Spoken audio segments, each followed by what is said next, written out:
What's up, guys? Welcome to the first episode of Padepokan Kitchen with your proud ex-chef host Audino Wicaksono.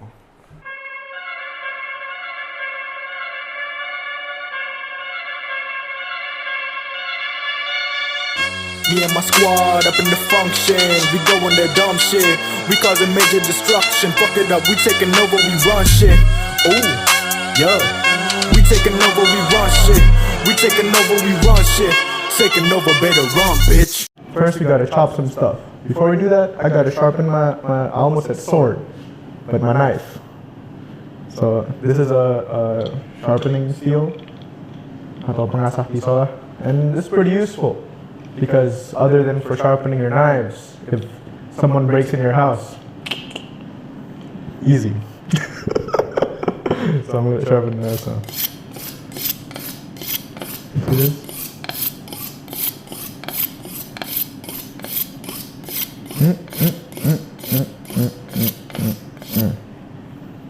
So to check if it's sharp enough, you don't put too much pressure, but just sort of like run your thumb across it. And see like if it sort of catches on your thumb, that means it's sharp enough. This is, just sharp enough to cut stuff. But you don't even know what I'm cutting. Well, let me tell you. So first for this recipe, you're gonna need an onion. Just one. If you want less, it's fine, but I usually use one because I don't like having leftover onions because I like eating one. I'm like Shrek, you know. I'm not gonna bite into this like he does, but it's nice. So I'm just gonna start cutting it. You can decide how you want to cut this based on how you like to eat your onions. I'm gonna try to dice it. It doesn't have to be that fine because we're not cooking for like Gordon Ramsay or something. It's just like a nice simple meal for you to have at home. So you can sort of like chop it however you want. I'm gonna like attempt a small dice.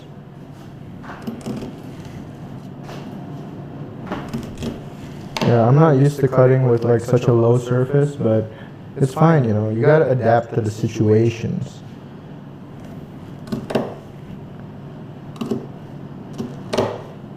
Yeah, and from what you can see, I'm having a bit of trouble doing this because my knife isn't sharp enough.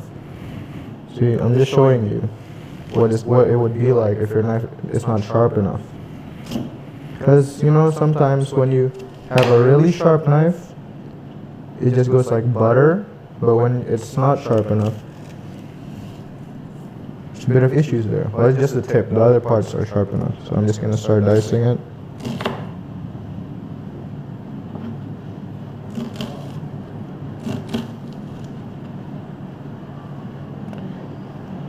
You can sort of like cut it horizontally as well to like ensure a more uniform dice, but yeah, I mean I'm cooking this as if I'm at home, so I usually don't really like mind the unevenness. But if you're cooking as a chef, you probably already know this, but uniformity is key. But since I am ex-chef, I don't play by the rules. To transfer my other ingredients. Yeah, first one's one onion. Remember that. Second ingredient that I normally use, this for like most of the things I cook. Most of the things. It's these beautiful babies. Can we get a close-up on this side? These ones? You see these? This is a garlic and chili. I like it spicy, so I'm using cabai rawit, or like I think it's called bird's eye chili in English. Yeah, I like it spicy, so I'm using that at a time, but it's more efficient, but I just like, it's more comfortable for me, And when you're cooking at home, you don't really want to feel rushed. Because if cooking is a safe space, you're going to want to take it slow, take it chill.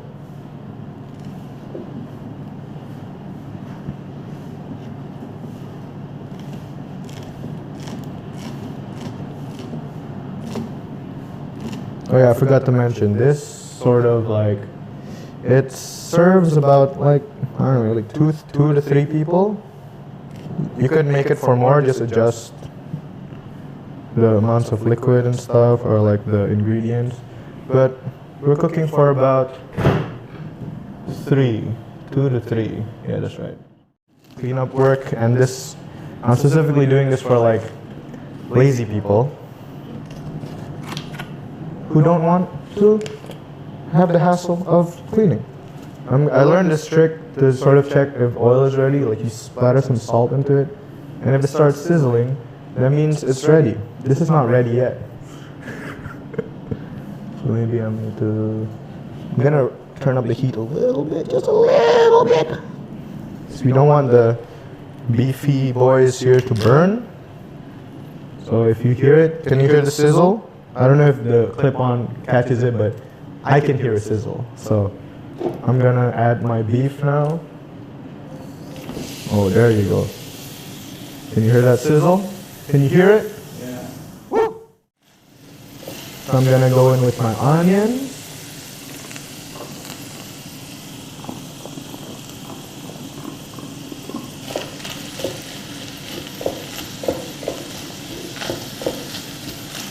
If you could smell, if they invented smell-o-vision, oh, you would love it.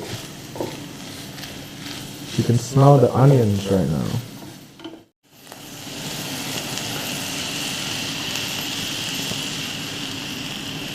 Just mix it in. This is starting the deglazing process. Maybe at this point you want to like sort of turn the heat down a little bit, because we had the heat high to brown off the beefy boys and the onion. Okay, so we have the tomato in now. Now we're gonna add the water. No, why not? Let's add the whole thing. Let's add the whole thing. Who's gonna stop me? No one. Let's pour it in. It's gonna add a nice creaminess. Okay, I'm gonna put these in the trash pack. And then just mix that up first. So like make sure everything is like mixed together and homogeneous. This might need a little bit more water actually, but we'll see later once we add the pasta. Just keep mixing it, mixing it.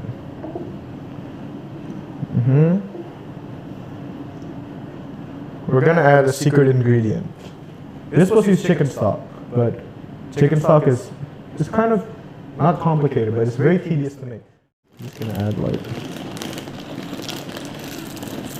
maybe like about half the pack, or just add a few first and then stir it in.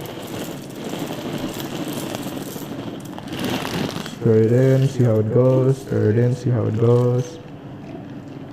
Let's remember this, the pasta is gonna absorb a lot of this liquid. So be generous, you know.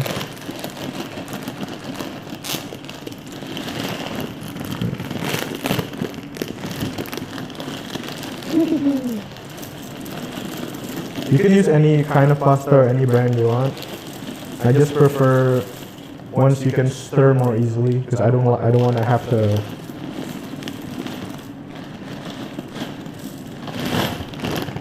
Yeah, that's about half a pack. I don't want to have to like break spaghetti in two and get attacked by the Italians. So just mix it up.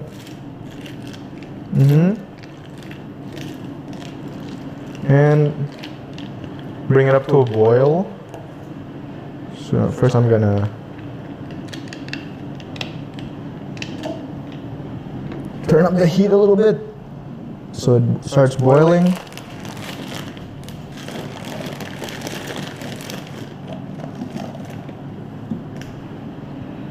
It's probably gonna take a while.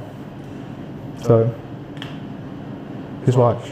We're probably just gonna, after this, you're gonna like, and it's gonna be boiling already. Don't forget to give it a nice mix so everything is like mixed together well. Yeah, of course, that's what you do to make, like, that's what you mix for, to make everything mixed. Duh. Okay, you just gotta wait until it's boiled. It's gonna take a while, because this pot is pretty full. So tell me about yourself. That.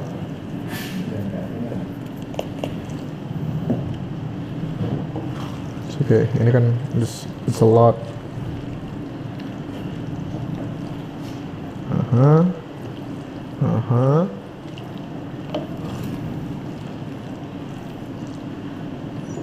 And we're going to add our basil.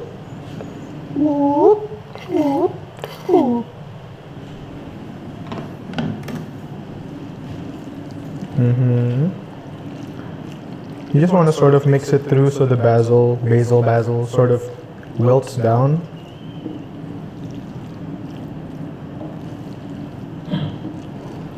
So it's sort of like just adding little flecks of green and little herbiness into the pasta.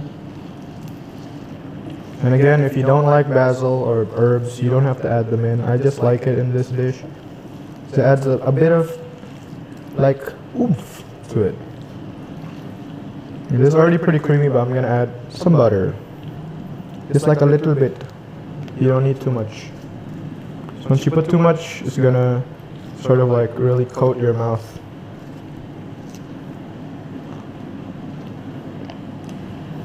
It's just like this much of it.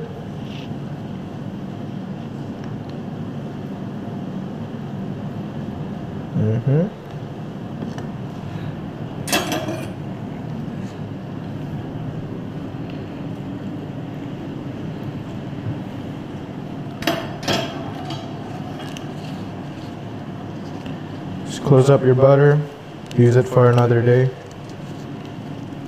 Or you can put the whole thing in if you want, but I don't suggest it. Just sort of break the butter apart and mix it around. Let it melt through the sauce. We turn on the heat now. Yummy. Yummy, yummy, and matsami. Well, not yet, but it will be.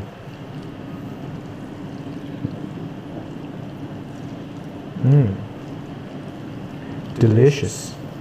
Okay, let's do a final taste test. See if we need to add anything else.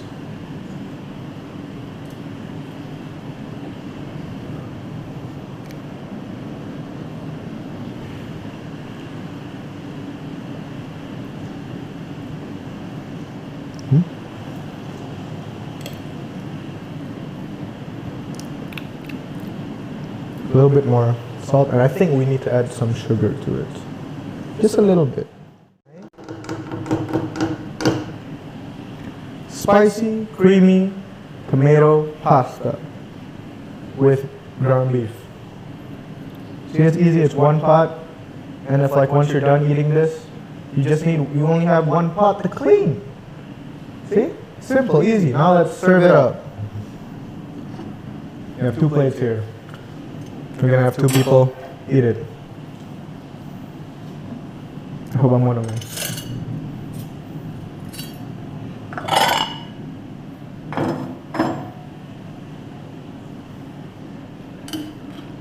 I think one serving size is probably like about 2 ladles of this. It's kind of a thick boy, so like you don't really need too much to be full. Yeah. Should be enough for 1 serving. Like if you buy it at a restaurant, this is probably how much you're gonna get. Can you see it from this camera? No, yeah. Okay, that's pretty good for 1 serving. If you want to go the extra mile, you could like, I don't know, grate some Parmesan on it. I don't have that. But you could do that. Or you could serve it with some. You could serve it with some bread. I do have that. I'm gonna cut it up in a bit. It's not garlic bread though. It would be amazing if it was garlic bread. Yeah, garlic. I already used it up. Oh yeah, we already have garlic in the dish, so you could just dip the bread in the sauce, and it's yummy, yum, yum. Boom. Ta-da!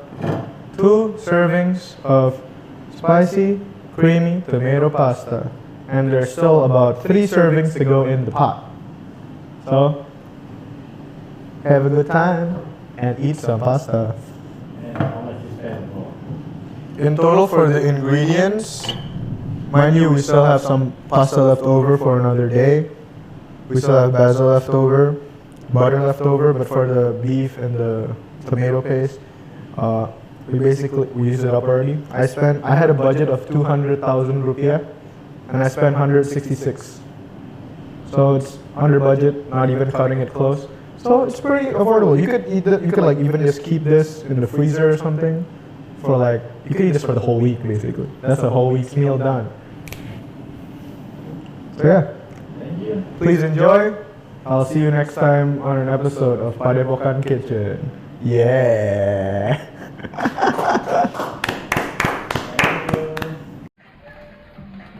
Wah, chefnya masak. Chefnya maem.